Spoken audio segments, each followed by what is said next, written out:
Remember when a monotone little girl in a red pinafore took over after-school TV? And we all just rolled with the fact that she slept in a kitchen cabinet, had an outlet under her arm, and somehow passed as a regular kid. That was Small Wonder. Dick Christie played Ted Lawson, a robotics engineer who builds Vicki, a childlike android played by Tiffany Brissette, then convinces his family to pass her off as their adopted daughter. Marla Pennington played Mom Joan. Jerry Superian was Big Brother Jamie, and Emily Schulman gave us Harriet Brindle, the annoying, nosy neighbor kid every sitcom in the 80s was legally required to have. The show launched in syndication in 1985, which meant it wasn't exactly must-see network TV, more like whatever channel came in clearly after school. Critics hated it. USA Today and the BBC both put it on the worst sitcom of all time lists. And yet, it ran for 4 seasons and 96 episodes, leaving behind a theme song, a red pinafore, and a generation of kids quietly wondering if their dad could maybe build them a robot sister too. Today we're counting down 15 weird facts about Small Wonder, from the future stars who almost joined the cast, to Vicky's extremely questionable power source. And trust me, stick around for number 1, because the ending of this show is somehow weirder than the entire premise. Hit like and subscribe to Remember When for more retro TV deep dives, and share this video with a friend who can still do the Vicky monotone. Now, let's get into the countdown. Number 15. Vicky stands for something pretty goofy. Do you remember what Vicky stands for? Probably not. Vicky, V.I.C.I, is short for Voice Input Child Identicant. And no, I didn't say that wrong. It really was identicant. A word that does not exist in any vocabulary, in any language, anywhere on planet Earth. Show creator Howard Leeds basically invented a fake science word so it would sound high-tech enough for 1985. The ant suffix exists in English, servant, applicant, accountant, just not bolted onto identic. Thankfully, Ted mostly just had to say it once. It's the kind of word that sounds smart for half a second and then falls apart if you think about it for 3. Number 14. The premise was borrowed from a 1964 show. Small Wonder feels like a weird hallucination that fell out of a UFO, but the idea already done 21 years earlier. Back in 1964, Howard Leeds produced a sitcom called My Living Doll, starring Julie Newmar, yes, the original Catwoman, as a 6-foot android built to look like a beautiful woman. A bachelor scientist takes her home to study her. Hilarity is supposed to ensue. The network cancels it after 1 season. Same basic premise, different decade, very different demographics. So, 2 decades later, Leeds dusted off the concept, swapped the adult android for a 10-year-old in a pinafore, and sold it straight to syndication. Why 10 years old? Cheaper to produce, easier to market to kids, and he didn't have to explain why the dad built a girlfriend in his basement. A real legal team-friendly rewrite. Leeds wasn't even shy about the parallel. The setup is almost identical. Brilliant inventor, secret android, family pretending everything is normal, nosy people trying to figure it out. He basically Xeroxed his own 1964 flop, shrunk the protagonist, and accidentally created a Gen X memory we can't shake. Number 13. Seth Green almost played Jamie. You heard me right. Before he was Dr. Evil's son, before he voiced Chris Griffin on Family Guy, before he ran Robot Chicken, 11-year-old Seth Green auditioned for the role of Jamie. He didn't get it, but the audition is well documented enough that Family Guy itself referenced it years later in a cutaway gag. Which is wild when you think about it. Seth Green now works on a show that makes jokes about the show he almost worked on. Yeah, don't hurt your brain too much thinking about it. Picture the alternate timeline. Jamie is a wisecracking red-haired Seth Green instead of an earnest Jerry Superian. That's a completely different show. Maybe a better one, maybe a worse one, definitely a weirder one. Number 12. Tiffany Brissette beat out 2 future stars for the part. The shortlist for Vicky reportedly included 2 names that should stop you in your tracks. Candace Cameron, future DJ Tanner from Full House, and Heather O'Rourke, the unforgettable little girl from Poltergeist who delivered the "They're here" line that haunted an entire generation, including me. Both kids already had real Hollywood heat. Both were arguably more famous at the time of the audition than Tiffany Brissette was. And they weren't the only ones in the running. The casting team reportedly auditioned around 400 girls for the part. Brissette beat them all. Why? Because she could do the one thing the role demanded that nobody else could pull off: deliver every single line in a flat robotic monotone without breaking. One of the most difficult things of playing a robot is to keep a straight face, especially when you have the hiccups. You think that's easy? Try saying affirmative for 60 seconds straight without smirking. That's a weirdly specific skill set, like being a cartoonist or yodeling, and she nailed it at age 10. Number 11. Vicky was nuclear powered. The technical specs on Vicky are something else. Under her right arm, an AC outlet. Under her left arm, an RS-232 serial port, the same 9-pin connector you use to connect the family computer to the dot matrix printer. And in her back, a hinged access panel for repairs. The Lawsons could pop her open, swap a circuit board, and send her to school. Oh, and she ran on atomic power. Exactly 0 people in the Lawson household thought that was risky. That nuclear core also gave her superhuman strength and speed. She could lift a couch with one arm to vacuum under it. She could run faster than the human eye could track. She could channel electricity through her hands to jumpstart a car or restart someone's heart mid-coronary. And she had a super-powered learning system that let her optimize anything from laundry detergent to gas mileage, which Jamie usually tried to turn into a get-rich-quick scheme. Real talk, the only thing missing was a laser eye. Ted Lawson literally built a weapon and put her in a pinafore. Number 10. Her other powers were whatever the script needed that week. The strength and the lightning hands were standard issue, but Vicky had a whole second tier of powers that showed up exactly once, solved one specific plot problem, and were never spoken of again. She elongated her neck, she shrank down to the size of a doll, she grew to 10 feet tall to get noticed in a crowd. She spun her head 360 degrees, Exorcist style, on a sitcom for children. No split pea soup came out though. None of these abilities were ever foreshadowed. None of them came back. Ted Lawson apparently installed a different ability every Sunday night and forgot about it by Monday. In one episode, Vicky learned hypnosis by watching a professional hypnotist on television. Just absorbed the entire technique through the TV. Then she used a trigger word to control the entire Lawson family. That's the plot of a horror movie. A nuclear-powered child who could teach herself mind control from cable? And the show treated it like she got a new haircut. Number 9. She wore the same red pinafore for years. Look at any photo of Vicky from the first 2 seasons. Red dress, white apron, white knee socks, patent leather shoes, ponytail. Day after day, episode after episode. Vicky dressed like she escaped from a 1950s Sears catalog. Meanwhile, every other girl on TV was rocking neon windbreakers, acid-wash jeans, and jellies. And nobody at her school ever said a word.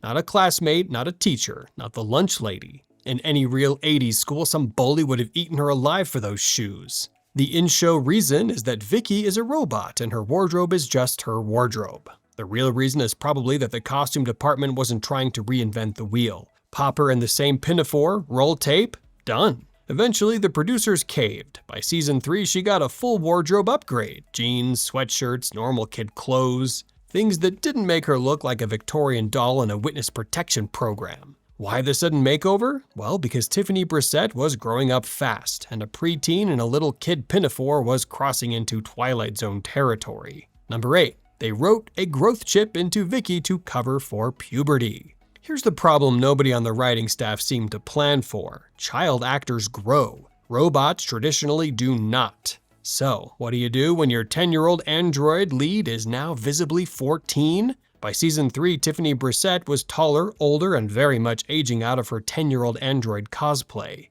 The writers solved it with peak 80s sitcom logic. Just say a thing happened and move on. Ted installed an upgrade. Vicky's face was matured. Her clothes were modernized. She could now eat food, which the show explicitly stated passed through her system, quote, naturally. She could drink liquids which apparently cooled her circuits. The show canonically confirmed on syndicated television in front of millions of children that the robot poops. And biology wasn't the only update. Her voice picked up subtle inflection. She started showing flickers of emotion. The writers pushed to keep evolving her, but creator Howard Leeds dug in and kept Vicky robotic through the finale. Quick pause. If you could have had one of Vicky's powers as a kid, what would you have picked? Super strength? Super speed? Shrinking? Drop your pick in the comments, and while you're down there, smash the like and subscribe buttons so YouTube keeps feeding you retro deep dives just like this one. Now, back to the countdown. Number 7. An evil twin robot named Vanessa showed up. Every sitcom eventually does the evil twin episode. Small Wonder went bigger and gave us an evil twin robot. Her name was Vanessa. Ted built her as Vicky's upgrade. Same face, same body, also played by Tiffany Brissette. The difference was the personality. Vanessa had a normal human voice, attitude, taste in music, she loved rock and roll, and opinions about the family's kitchen decor. She also had an ego the size of Saturn and viewed Vicky as a dummy. At one point, she casually wondered whether the only purpose of human beings was that they might taste good. The Lawsons could barely contain her. Vanessa had Vicky's same superhuman strength and speed, plus the brains to scheme. So the only way the family could subdue her was through pure trickery. Vanessa only appeared in 2 episodes, but she was popular enough that producers pitched a spin-off called Too Good to Be True. It died in planning. Which is a shame, because honestly, Brissett playing a snarky, cannibal, curious robot every week sounds like must-see TV. Number 6. The parents couldn't stand each other. In the show, the Lawson family was a tidy little American household. Behind the scenes, the kids actually got along great. The stage parents? Well, that was a whole other situation. According to interviews with Emily Schulman, who played Harriet, the stage parents clashed so hard the production had to hire 3 separate on-set tutors because nobody could agree on one. Tiffany Brissette's mom, Diane, was at the center of it. She constantly pushed producers to give her daughter more screen time, more lines, and a more grown-up character arc. She wasn't wrong. Tiffany was carrying the entire show, but the way she pushed for it kept the green room tense for 4 straight years. Number 5. Edie McClurg ditched the show for a different sitcom. Edie McClurg played Bonnie Brindle, the nosy neighbor mom whose voice could cut glass and whose facial expressions did 90% of the comedy. She was hands down one of the best things about the show, and then she vanished after season 2. McClurg got a full-time gig on The Hogan Family, and she bailed on Small Wonder for the steadier paycheck and the bigger network. Can't blame her. The Hogan Family was on NBC. Small Wonder was on, well, whatever channel had a slot open. So what did the Small Wonder writers do? Pretty much nothing for a while. Bonnie came back for 1 episode in season 3 and then disappeared for good. The Brindle household just had a missing wife for a year and a half. Then in season 4, the writers pulled the oldest move in the 80s sitcom playbook. When a character leaves, invent a relative who's basically the same person. Enter Ida Mae Brindle, Brandon's previously unmentioned, somehow identical in personality sister, played by the legendary Alice Ghostly, who bewitched fans known as Esmeralda the Bumbling Witch. Same nosy energy, same withering side-eye. Number 4. The show was a massive hit overseas under a new name. Reviewers couldn't agree on much except that the show was bad. International audiences took one look and said, "Hold our drinks." In Brazil and Italy, the show aired as Super Vicky, because Small Wonder didn't translate, but Robot Girl Saves the Day apparently did. In France, it ran as La Petite Merveille, that's the Little Marvel. In Spain, it was Un Robot en Casa.